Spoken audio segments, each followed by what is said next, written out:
ಅಂದರೆ ನಮ್ಮ ಈ ಒಂದು ಸಾಮಾಜಿಕ ಪರಿಶೋಧನಾ ಸಾಲ ಸಭೆಗೆ ಸಂಬಂಧಪಟ್ಟಂತ ಸಹಾಯಕ ನಿರ್ದೇಶಕರು ರೇಷ್ಮೆ ಇಲಾಖೆ ಅವರು ಆಗಮಿಸಬೇಕಾಗಿತ್ತು. ಅವರ ಪರವಾಗಿ ಅವ್ರ ಕಾರಣಾಂತರದಿಂದ ಈ ಸಭೆಗೆ ಬಂದಿಲ್ಲದ ಕಾರಣಾಂತರದಿಂದ ನೀವೇ ಆಯ್ಕೆ ಮಾಡಿ ಕಳಿಸಿರುವಂತ ಈ ಗ್ರಾಮದ ಹಿರಿಯರಾದಂತ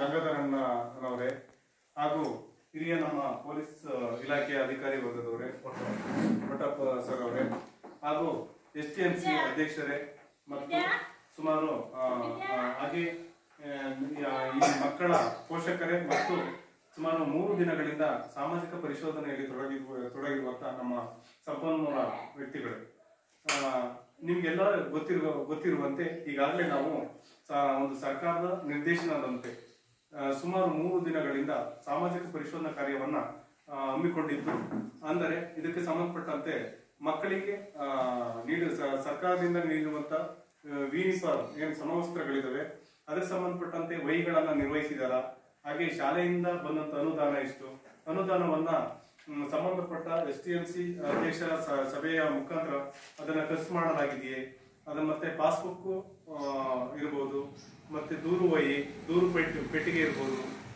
ಮತ್ತೆ ಸಂಬಂಧಪಟ್ಟ ಶಾಲಾ ಕಡತಗಳನ್ನ ನಾವು ಸುಮಾರು 3 ದಿನಗಳಿಂದ ಪರಿಶೀಲನೆ ಮಾಡಿ ಮತ್ತು ಮಕ್ಕಳ ಪೋಷಕರ ಮನೆಗಳು ಕೂಡ ಭೇಟಿ ಮಾಡಿ ಸರ್ಕಾರ ಕೇಳಿರುವ ಒಂದು ಪ್ರಶ್ನಾವಳಿ, ಪೋಷಕರ ಪ್ರಶ್ನಾವಳಿ ಇರ್ಬೋದು, ಮಕ್ಕಳ ಪ್ರಶ್ನಾವಳಿ ಇರ್ಬೋದು, ಹಾಗೆ ನಮ್ಮ ಸಹ ಶಿಕ್ಷಕರ ನಮ್ಮ ಮುಖ್ಯ ಏನು HM ಇದ್ದಾರೆ ಅವರ ಒಂದು ಪ್ರಶ್ನಾವಳಿ ಇರ್ಬೋದು, ಸರ್ಕಾರ ಒಂದು ನೀಡಿರುವ ಒಂದು ಏನು ವರದಿ ಇದೆ ಅದರ ಪ್ರಕಾರ ನಾವು ಸುಮಾರು 4 ದಿನದಿಂದ ಪರಿಶೀಲನೆ ಮಾಡಿ ಇಂದು ಸಭೆಯನ್ನು ಹಮ್ಮಿಕೊಂಡಿದ್ದು, ಈ ಸಭೆಗೆ ತಾವೆಲ್ಲರೂ ಕೂಡ ಆಗಮಿಸಿದ್ದೀರಿ.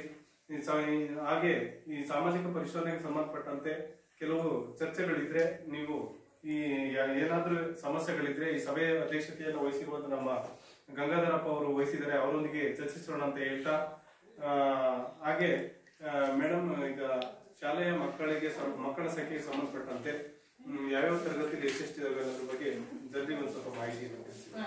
1ನೇ ಕ್ಲಾಸಲ್ಲಿ 5 ಮಕ್ಕಳಿದೆ, 2ನೇ ಕ್ಲಾಸಲ್ಲಿ 4 ಮಕ್ಕಳಿದ್ದಾವೆ, 3ನೇ ಕ್ಲಾಸಲ್ಲಿ 3ನೇ ಕ್ಲಾಸಲ್ಲಿ 4 ಇದೆ, 4ನೇ ಕ್ಲಾಸಲ್ಲಿ 6 ಮಕ್ಕಳಿದ್ದಾವೆ, 5ನೇ ಕ್ಲಾಸಲ್ಲಿ 2 ಇದೆ. ನಮ್ಮಲ್ಲಿ ಬಂದಂತಹ ಏನು ಅನುದಾನಗಳು ಬಂದಿದೆಯಾ ಆ ಅನುದಾನಗಳನ್ನು ಬಳಸಿಕೊಂಡು ಸ್ಕೂಲಿಗೆ ಬೇಕಾಗಿರುವಂತಹ ವಸ್ತುಗಳು ಇವನ್ನೆಲ್ಲ ತಗೊಂಡು ಖರ್ಚು ಮಾಡಿ ಅಲ್ಲಿ ಇಟ್ಟಿದೀವಿ.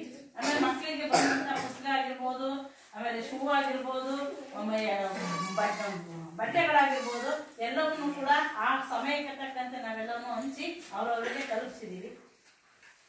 5ನೇ ಸ್ಕೂಲಿಗೆ ಬಂದಂತ ಅನುದಾನಗಳನ್ನ ಕುಡಿಯ ನೀರು, ಶೌಚಾಲಯಕ್ಕೆ, ಆಮೇಲೆ ಅನುದಾನ ಬಂದಿರುತ್ತೆ ಅಷ್ಟೇ ಸರ್ ಬಂದಿರೋ 5,000 ಮತ್ತೆ ಸಂಬಂಧಪಟ್ಟ ಏನು ಒಂದು ತಿಂಗಳಲ್ಲಿ ಸಭೆ ಮಾಡ್ತಿರಲ್ಲ ಮಕ್ಕಳ ಪೋಷಕರ ಸಭೆ ಇರ್ಬೋದು, ಅಲ್ಲಿ ಇವ್ರನ್ನ STMC ಎಷ್ಟು ಸಭಾ ನಡವಳಿ ಎಲ್ಲ ಮಾಡಿ ನೀವು ಖರ್ಚು ಮಾಡಬೇಕಾಗುತ್ತೆ. ಸುಮ್ಮನೆ ಖರ್ಚು ಮಾಡೋದಕ್ಕೆ ಬರೋದಿಲ್ಲ. ಸರ್ಕಾರದ್ದು ಅನುದಾನ ನಾವೇ ಈಗ ನಾನೇ ಹೆಚ್ಚಾಗಿ ಸುಮ್ಮನೆ ಹಣ ತಗೊಂಡು ಖರ್ಚು ಮಾಡೋಂಥದ್ದು ಅಧಿಕಾರ ಯಾರಿಗೂ ಕೂಡ ಇಲ್ಲ. ಈಗ ನೀವು ಒಂದು ಮನೆಯಲ್ಲಿ ಒಂದು ಮಗನಿಗೆ ಅಥವಾ ಮಗಳಿಗಾಗಿ ಒಂದು 100 ರೂಪಾಯಿ ಕೊಟ್ಟು ಒಂದು ವಸ್ತುವನ್ನ ಏನಾದ್ರು ತಂದು ತಗೊಂಬರಮ್ಮ ಅಂತ ಹೇಳ್ತೀವಿ. ಆಮೇಲೆ ಅದು ವಸ್ತು ತಂದ ಮೇಲೆ ಚೇಂಜ್ ಎಷ್ಟು ಉಳಿತದೆ ಕೇಳ್ತೀವಿ. ಅದಕ್ಕೋಸ್ಕರ ಸರ್ಕಾರ ಒಂದು ಲೆಕ್ಕ ಪರಿಶೋಧನಾ ಕಾರ್ಯ ಇರ್ಬೋದು, ಇದು ನಾವು ಬಂದು ನಡೆಸಂತೀವಿ ಪಾರದರ್ಶಕವಾಗಿ ನೋಡಿ. ಪೋಷಕರು, ನಾವು, STMC ಅಧ್ಯಕ್ಷರು, ನೀವು, ಮಕ್ಕಳು ಎಲ್ಲ ಇರ್ತಾರೆ. ಸಂಬಂಧಪಟ್ಟ ಏನಾದ್ರೂ ಚರ್ಚೆಗಳಿದ್ರೆ ಅಧ್ಯಕ್ಷರು ಇವರು ನಮ್ಮ ಹಿರಿಯರಿದ್ದಾರೆ, ಅವರೊಂದಿಗೆ ಚರ್ಚೆ ಮಾಡ್ಬೋದು ಅಂತ ನಾವು ಹೇಳಕ್ ಇಷ್ಟಪಡ್ತೀವಿ. ಓಕೆ ಮೇಡಮ್, ಏನಾದ್ರು ಮಾತಾಡೋದಿದೆಯಾ? ಶಾಲಾ ಬಗ್ಗೆ ಇನ್ನೇನೆಲ್ಲ ನಮಗೆ ತಕ್ಕಂತೆ ನಾವು ನಡೆಸ್ಕೊಂಡು ಹೋಗ್ತೀವಿ. ನಮ್ಗೆ ಏನಾದ್ರು ಗೊತ್ತಾಗ್ಲಿಲ್ಲ ಅಂದ್ರೆ ಮಾರ್ಗದರ್ಶಕರು ಇದ್ದಾರೆ, ಅವ್ರನ್ನ ಕೇಳ್ತೀವಿ. ಇವರೇ ನಮಗೆ ಮಾರ್ಗದರ್ಶಕರು. ಆಮೇಲೆ ಅವ್ರು ಬರ್ತಾ ಇರ್ತಾರೆ, ಇವರು ಬರ್ತಾ ಇರ್ತಾರೆ. ಅಂಗನವಾಡಿ ಮೇಡಮ್ ಅವ್ರಿಗೆ ಕೆಲವೊಂದು ವಿಚಾರಗಳು ಏನು ಗೊತ್ತಾಗೋದು ಅವ್ರನ್ನು ನಾವು ಕೇಳ್ತೀವಿ. ಎಲ್ಲರ ಸಂಪರ್ಕದಲ್ಲಿದ್ದು ಕೆಲಸಗಳನ್ನು ಮಾಡ್ಕೊಂಡು ಹೋಗ್ತೀವಿ. ಬಂದಂತ ಅನುದಾನವನ್ನು ನಾವು ಯಾವುದೇ ರೀತಿಯಾಗಿ ಬೇರೆ ಯಾವುದಕ್ಕೂ ಬಳಸಲ್ಲ. ಅದಕ್ಕೇನ್ ಬಂದಿರುತ್ತೋ ಅದು ನಾವು ಆಮೇಲೆ ಪ್ರತಿಯೊಂದನ್ನು ನಡವಳಿ ಬರ್ದೆ ನಾನು ಇದು ಮಾಡೋದು. ಆಮೇಲೆ ಅವ್ರ ಅಧ್ಯಕ್ಷ ತೋರಿಸ್ತಾರೆ ನಾನು ಏನು ಮಾಡೋದು. ನಾವು HM ದುಡ್ಡು ಬಿಡಿಸ್ಬೇಕಾದ್ರೆ ಜಂಟಿ ಸರ್, ಜಂಟಿ ಅಕೌಂಟ್ ಅಲ್ಲಿ ಇದೆ.